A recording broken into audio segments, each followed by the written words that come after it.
Nako mga sangkay, breaking news po ito. Ito po ay putok na putok ngayong balita sa international news o global update mga sangkay regarding po sa Russia na may kinakaharap po ngayon isang malaking problema. Dahil nga po itong si Putin ay trinaydor at posible umano itong mapunta sa civil war ang bansang Russia. Well, tingnan po natin ang balitang ito.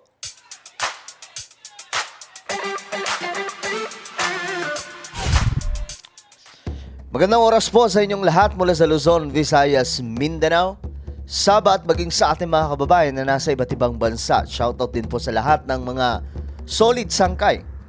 Eto guys, may bago pong update no sa international news. Nako, ito po yung laman ng balita ngayon sa iba't ibang kahit dito sa local media.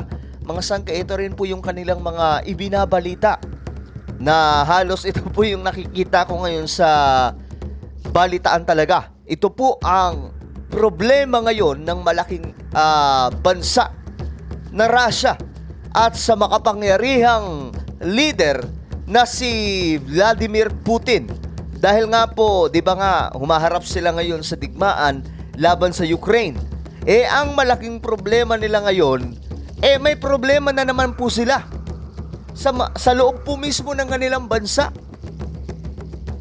May laban sila sa Ukraine, may laban din po sila sa loob ng kanilang bansa dahil may nag-aaklas ngayon. Okay, sa kanilang military din po. Well, bago po natin pag-usapan yan mga sangkay, pakicheck po muna sa ibaba. Kung kayo na po ay nakapag-subscribe at kung hindi pa, pakipindot po yung subscribe button sa ibaba at pakiclick din po yung bell at pakiclick din po yung all. Ulitin ko, click the subscribe down below, click the bell and click all dahil nga po 1.08 million na po tayo dito sa YouTube at parami po tayo ng parami at ganoon din po sa Facebook, padami din po tayo ng padami.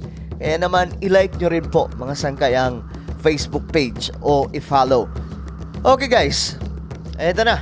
Tingnan po natin, ano nga ba ang nangyari sa Russia? Russian mercenaries swapped trench warfare in Ukraine for armed rebellion at home. Mayroong armed rebellion na nagaganap doon po sa Russia ngayon. Their leader vowed to march on Moscow in the gravest threat to Vladimir Putin's rule. Ito yung pinakamalaking threat umano kay Putin. Ito po, makikita niyo itong taong to. Ito po yung sinasabing chief ng isang grupo ng militar doon po sa Russia. Alam nyo guys, nakaraang mga buwan or last month po ata ito, puring-puri pa po ito ni Putin. Tapos ngayon, ito na po yung ano ngayon, umiksena. Ang problema po kasi nito, kapag hindi po ito mapigilan ni Putin, natural, pwedeng, possible ngayon mga sangkay, lahat po talaga ng mga karamihan sa militar na kay Putin, sa side ng government. Pero, mayroon din po ito. Kaya nga lang, kapag hindi po ito mapigilan, mga sangkay, magkakos ito ng malaking damage sa kanilang bansa na possible mapunta po sa isang malaking digmaan na nasa loob lamang din po ng Russia or civil war. Ngayon, last month, ito pa po yun mga sangkay. Ano ba yun? Yan. Si Putin ay pinupuri pa po niya itong praises Wagner chief announces state award. Ito po ay matapos po ang isa sa malaking tagumpay po nila sa digmaan. Ngayon mga sangkay, kung noon pinupuri, ngayon ito na po ang nangyari. Tingnan po natin. Rule. It triggered heightened security, global scrutiny, and this extraordinary statement from the president. This is a criminal adventuristic campaign. Ito yung sinasabi po ni Putin. Wait lang lalakasan lang natin. Lakasan natin. It is equivalent to armed mutiny. Russia will defend itself and repel this move. We are fighting for the life and security of our citizens. Ito po yung message si Putin, mga sangkay. And our territorial integrity. It is an attempt to subvert us from inside, This is treason in the face of those who are fighting on the front. This is a stab in the back of our troops and the people of Russia. The uprising by the head of the Wagner mercenary group put the country on a knife edge. But with a convoy of his fighters closing in on Moscow, Yevgeny Prigozhin seemingly Yan. Ito po, makikita nyo mga sangkay. Ito po yung mga tao nitong sinasabing Wagner Group. blinked. ЧВК «Вагнер» хотели Wagner расформировать. Company. They wanted to disband us. We started out on the March for Justice on the 23rd. In 24 hours, we reached within 200 kilometers of Moscow. Over that time, we didn't shed a single drop of our men's blood. Now, though, the time has come when blood might be shed. Therefore, mindful of the responsibility that Russian blood might be shed by one of the parties, we're turning our columns round and moving off in the opposite direction to the field camps, according to plan. The U-turn averted the prospect of internal warfare inside Russia for now. It Grabe, no? Nagaganap yung malaking gulo sa Russia tapos may problema pa po sila sa tawag dito sa Ukraine. Ito yung tinatawag na Ukraine War. Hindi ko alam kung paano ito i-handle ngayon ni Vladimir Putin, pero kapag hindi po talaga ito mapigilan ng mabilisan, mas makakakuha po ng malaking chance sila Zelensky ng Ukraine para po tuluyan na pong matalo ang Russia. Well, tingnan po natin. Malaking grupo ng militar ang Russia. So, sa loob po mismo mga sangkay, meron pong malaking problema at hindi po natin alam kung anong possibility or ano po ang mga posibleng mangyari. marked the latest twist in a day of confrontation and confusion. Hours earlier, Wagner forces seized the city of Rostov-on-Don on Russia's southern border.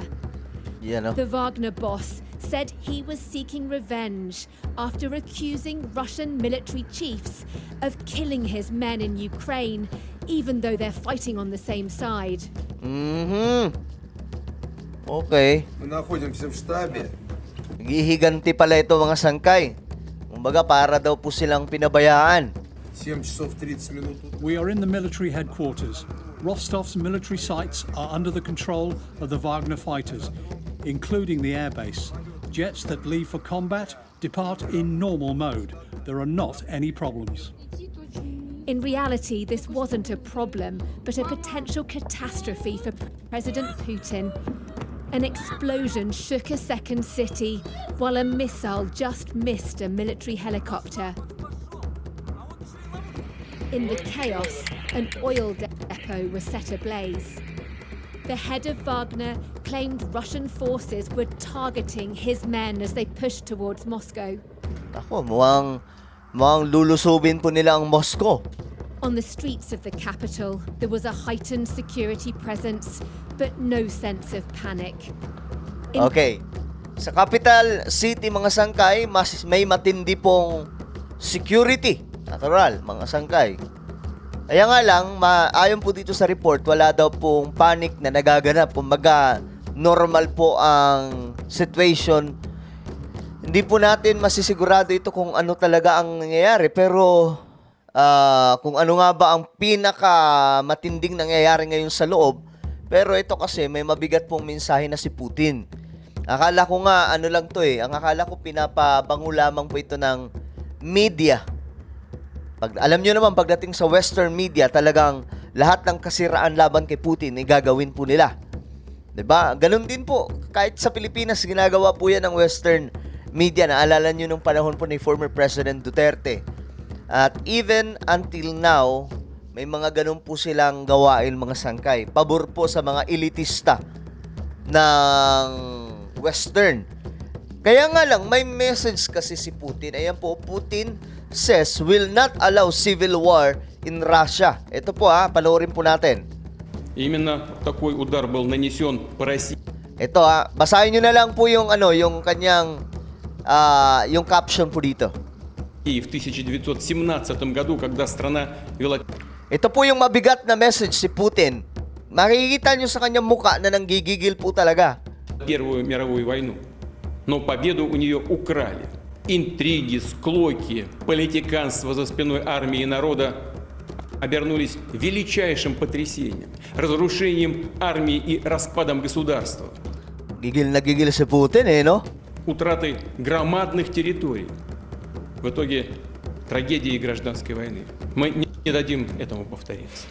Sabi niya, we will not let this happen again. Itong civil war. Защитим и наш народ, и нашу государственность от любых угроз. В том числе от внутреннего Yeah, including from internal betrayal. Talagang, ang inakala niyang kakampi, kalaban pala. предательства.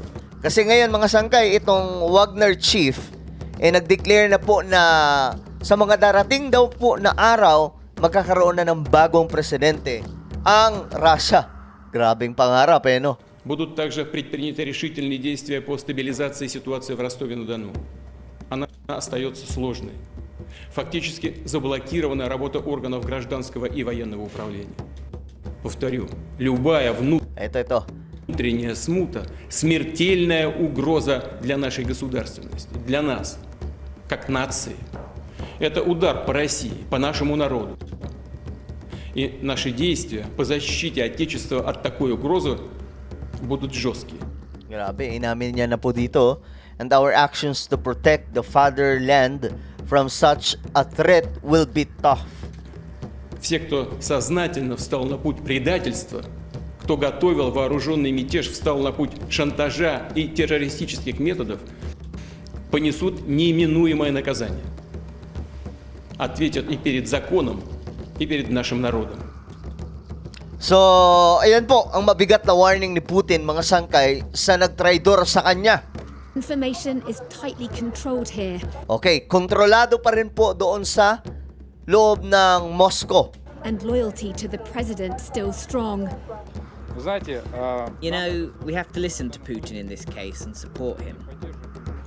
Я отношусь к Пригожину резко I feel very negatively about Prigozhin because no matter what happens, you can't go against the government. Against Correct. the president in a combat situation, he's a clear enemy. Klaro po sa mga taga-Russia kung sino ang kaaway. So, ang nakikita po nilang kaaway dito ay ang Wagner Group. Okay?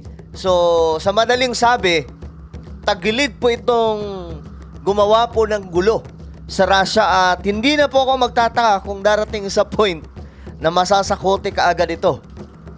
Ukraine and its Western allies watch the spectacle unfold, making their own interpretations. Человек из Кремля, очевидно. Ito naman yung ano kaya itong reaction ngayon ng presidente ng Ukraine. The man from the Kremlin is obviously very afraid and probably hiding somewhere, not showing himself. I am sure that he is no longer in Moscow. He calls somewhere and asks something. He knows what he is afraid of because he himself has created this threat. By nightfall, Wagner forces appeared to be making good on their word to withdraw. The Kremlin was also making peace, saying Prigozhin will no longer face criminal charges and instead will relocate to next-door Belarus. Whether it was all just theatre or a genuine threat to the state, one thing's certain, the drama in Russia is far from over. Deborah Haynes, Sky News. So yan po mga sangkay, ang laking problema nito ngayon ng Russia at kay Putin. Ano po ang inyong opinion tungkol po dito? Tingin nyo ba mga sangkay, makokontrol pa po ito ni Putin ang malaking pag-aaklas laban sa kanya? I-comment nyo lamang po ang inyong mga opinion sa ibaba. And now I invite you to please subscribe my YouTube channel, Sangkay Revelation. Hanapin nyo lamang po ito sa YouTube. At kapag nakita nyo na click the subscribe, click the bell, and click all. So ako na po ay magpapaalam. Hanggang sa muli, this is me, Sangkay Janjan. Palagi nyo pong tatandaan that Jesus loves you. God bless everyone.